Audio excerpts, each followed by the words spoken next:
Une fois qu'une victime a décidé de porter plainte, qu'en est-il pour elle ? Tout d'abord, c'est au procureur de la République de décider de la suite des événements. Sa mission principale, c'est avant tout de protéger la victime.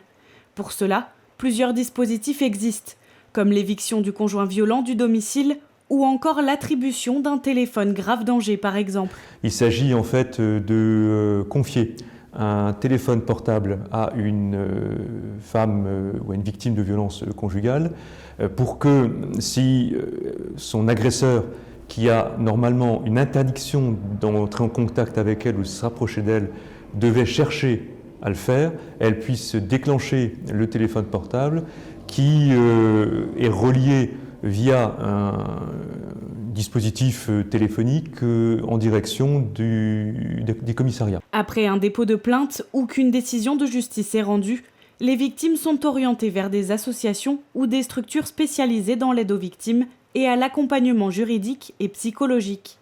À Sarreguemines, plusieurs organisations existent, comme l'association Proximité, située dans le quartier de Velferdin. Alors les victimes sont connues de 3 façons différentes.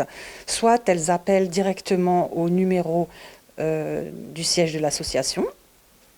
Elles peuvent également venir à nos permanences du bureau d'aide aux victimes au tribunal. Ou alors nous faisons, nous, une démarche proactive, c'est-à-dire qu'on appelle directement les personnes concernées dans le cadre notamment des comparutions immédiates où on a recueilli les coordonnées de la victime. Le but principal de l'association Proximité, c'est avant tout de proposer un service d'accompagnement et d'aide aux victimes. Notre première mission, c'est le conseil juridique, l'accompagnement juridique tout au long de la procédure, du dépôt de plainte jusqu'à l'indemnisation.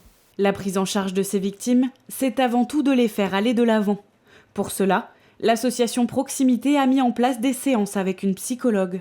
Mon rôle, c'est d'apporter un soutien et une écoute aux victimes. Donc, il s'agit de leur permettre de se situer à leur place de victime. Elles se sentent en général responsables de ce qui se passe dans le couple. Donc, ça légitime la violence de son compagnon. Donc, il s'agit déjà de modifier ces croyances-là.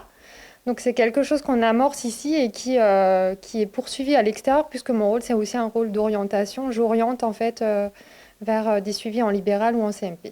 En 2019, 173 personnes, hommes et femmes, sont décédées sous les coups de leur conjoint ou ex-conjoint.